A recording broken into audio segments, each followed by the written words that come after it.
somos Isabel y Laura y vamos a hablaros de la sinapsis y neurotransmisores, ejemplos de neurotransmisores y sus efectos, drogas y neurotransmisores.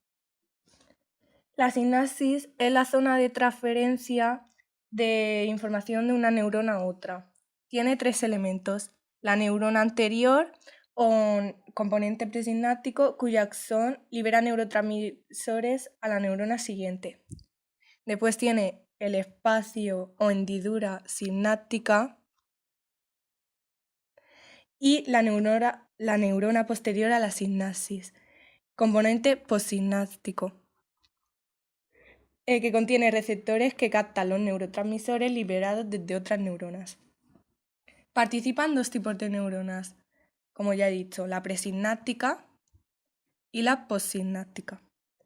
De acuerdo al mecanismo de propagación se distinguen 2 tipos de sinapsis, la sinapsis eléctrica o la sinapsis química. En la sinapsis eléctrica, los procesos presinápticos son continuos y el estímulo es capaz de pasar directamente de una célula a otra sin necesidad de algún transportador químico. La despolarización de la neurona presináptica produce apertura de canales iónicos de la neurona postsináptica. La transmisión es muy rápida, casi instantánea, y las sinapsis eléctricas son bidireccionales, es decir, de 2 direcciones. En la sinapsis química, el neurotransmisor hace el papel de puente entre las 2 neuronas y se transmite mediante el pequeño espacio y se adhiere a los receptores que se hallan en la membrana postsináptica. La energía que se necesita para la liberación de un neurotransmisor se produce en la mitocondria del terminal presináptico.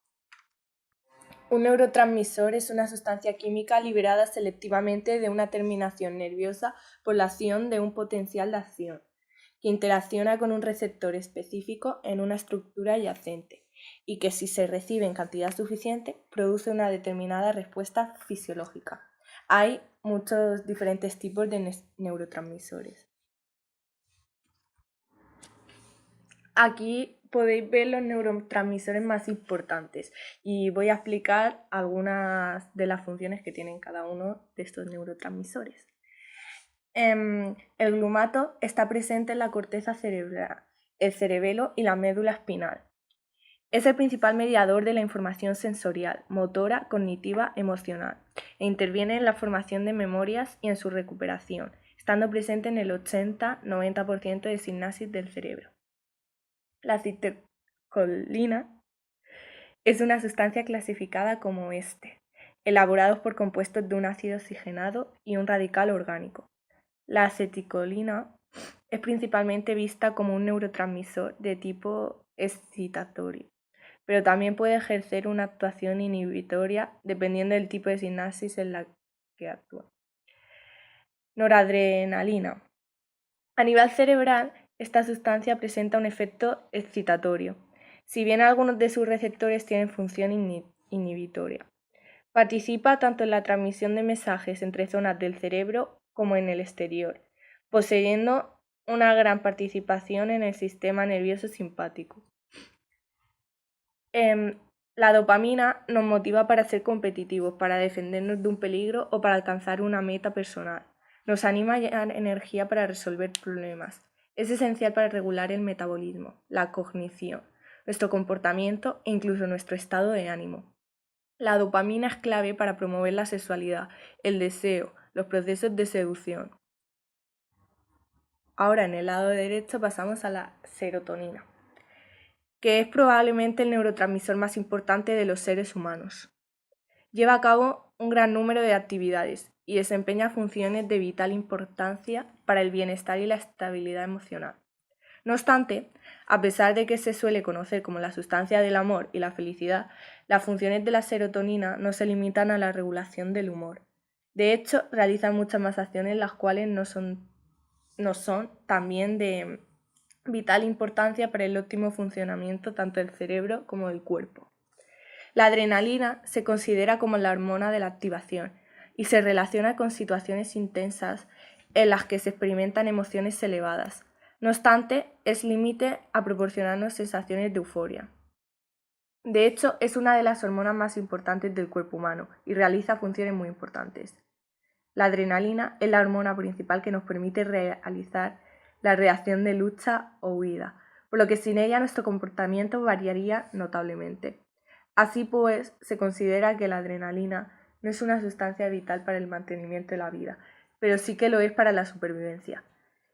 Dicho de otra forma, sin adrenalina no nos moriríamos, pero sí que tendríamos mayores opciones de sucumbir ante ciertos peligros y nos costaría más sobrevivir en las situaciones amenazantes. La glicina, en lo que respecta a los diferentes procesos que realiza la glicina sobre las neuronas, las principales son las siguientes. Regulación de la conducta motora. También regeneran tejidos. Tiene efectos inhibidores en el cerebro. Contribuye a la fluidez de la cognición. Y ahora, pasando a las encefalinas, pueden regular el dolor, te dan la sensación de hambre, envejecimiento y puede controlar también otras hormonas. Y por último, las funciones básicas de las endorfinas, las voy a explicar ahora. Las endorfinas son sustancias realmente importantes en nuestra vida, participando en muy diversos procesos y contribuyendo a la capacidad de adaptación del ser humano. Algunas de sus funciones básicas son las moléculas de la felicidad, inhibición del dolor físico, inhibición del dolor psicoemocional y ayudan en la memoria y atención. Ahora vamos a hablar de las drogas y los neurotransmisores. Todas las drogas tienen un efecto sobre el sistema nervioso central. En concreto, el punto común en todas ellas es su acción sobre el sistema límbico. El sistema límbico es la parte del cerebro que controla las emociones y los impulsos más primarios. Este control lo ejerce proporcionando a los diferentes estímulos externos una connotación afectiva agradable o desagradable, y para ello dispone de unos centros de recompensa cuya estimulación produce una sensación placentera y unos centros de castigo cuya activación produce una sensación desagradable. El sistema va a controlar la conducta intentando obtener estimulaciones de los centros de recompensa, evitando la activación de los centros de castigo. El núcleo accumbens es una pieza clave en los centros de recompensa.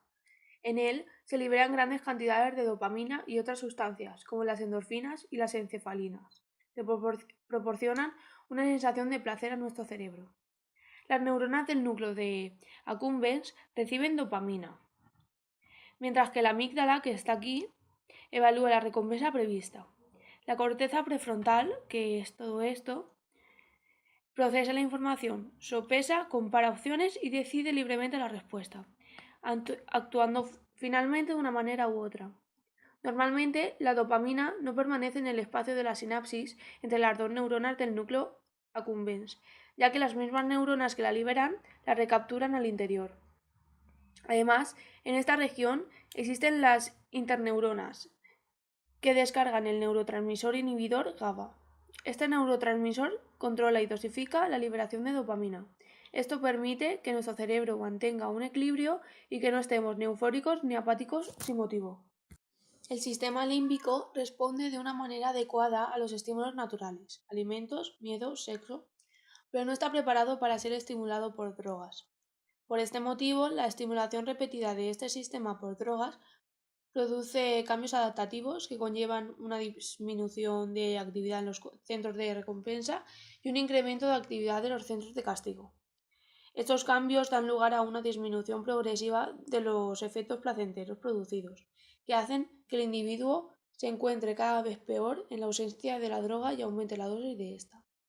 Lo que hacen las drogas es prolongar el efecto placentero que produce la dopamina. A continuación vamos a ver unos ejemplos. Todas las drogas tienen en común que activan el núcleo accumbens. Esa es la base para que se pueda producir una adicción, ya que todas las drogas rompen el equilibrio de la dopamina, ya sea aumentando la concentración de dopamina en el espacio de la sinapsis o prolongando el tiempo que permanece antes de ser capturada.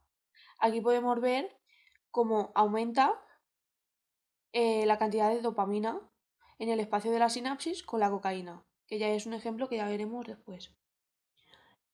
Es mucho más probable que la drogodependencia ocurra en el caso de las personas con una cierta vulnerabilidad, como los jóvenes, las personas que sufren trastornos mentales, ansiedad, depresión o esquizofrenia, y aquellas personas a las que su entorno conduce a una situación de inestabilidad.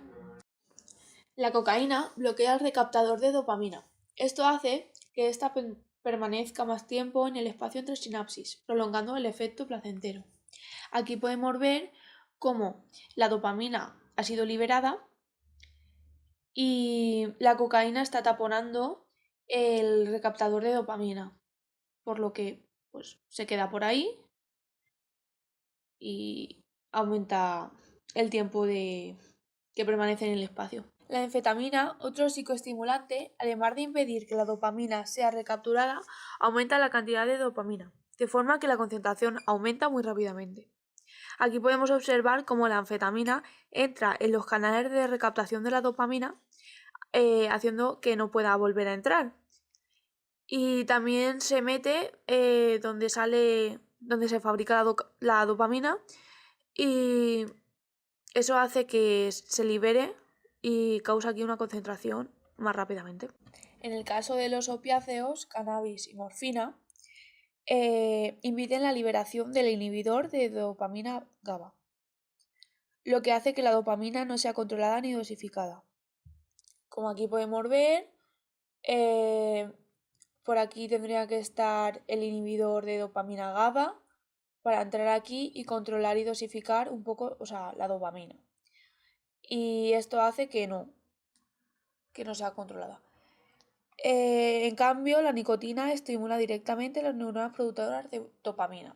Es decir, se meten aquí y las estimulan desde aquí.